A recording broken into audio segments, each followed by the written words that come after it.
থেকে প্রতি বছর একটি ঈদ উপহার এসে থাকে।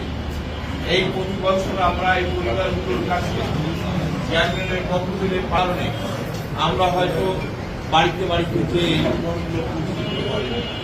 সেই আজকের প্রধানমন্ত্রী যিনি প্রধানমন্ত্রী তার সেই প্রহার আমরা আপনাদের মাঝে তুলে দেব।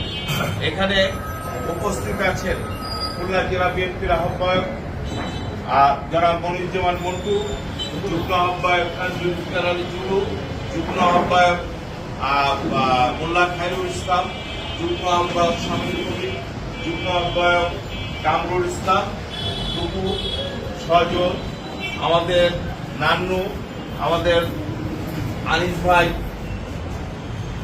তারপর হচ্ছে মাহবুব চেয়ারম্যান আরিফ ভাই সহ বিএনপির অগণিত নেতৃবৃন্দ এখানে উপস্থিত আছে। আজকে আনুষ্ঠানিকভাবে আর বেশি কথা বলবো না, শুধু এইটুকু বলবো যে পরিবারগুলো আত্মত্যাগের বিনিময় আজকে বিএনপি রাষ্ট্রীয় ক্ষমতায়, এটি একটা বিশাল অঙ্ক না বা বিরাট একটা উপহার না। বিএনপি যে তাদেরকে মনে রেখেছে, বিএনপির স্মৃতির পাতায় আপনারা যে নাম লিখিয়েছেন, স্মৃতির পাতায় বিএনপি প্রতি বছর আপনাদের স্মরণ করে। বিএনপি রাষ্ট্র ক্ষমতায় এসেছে, আপনাদের পরিবারগুলোকে আমরা ভবিষ্যতে পরিবারগুলোর পাশে দাঁড়াবো অন্য আঙ্গিকে।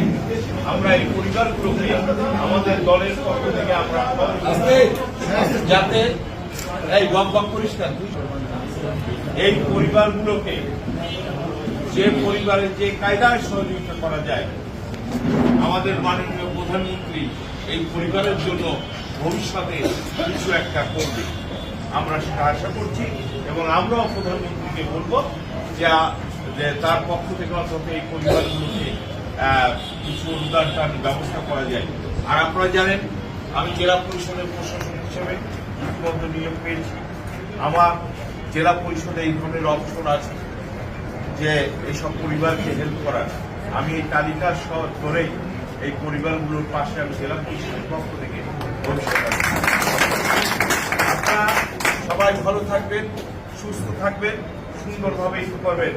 আপনাদের যে অপূরণীয় ক্ষতি হয়েছে সেই ক্ষতি হয়তো আমরা আপনাদের পুষিয়ে দিতে পারবো না, তবে আমাদের ভালোবাসা, আমাদের আন্তরিকতা আপনাদের জন্য কোনো কিছু কম থাকবে না।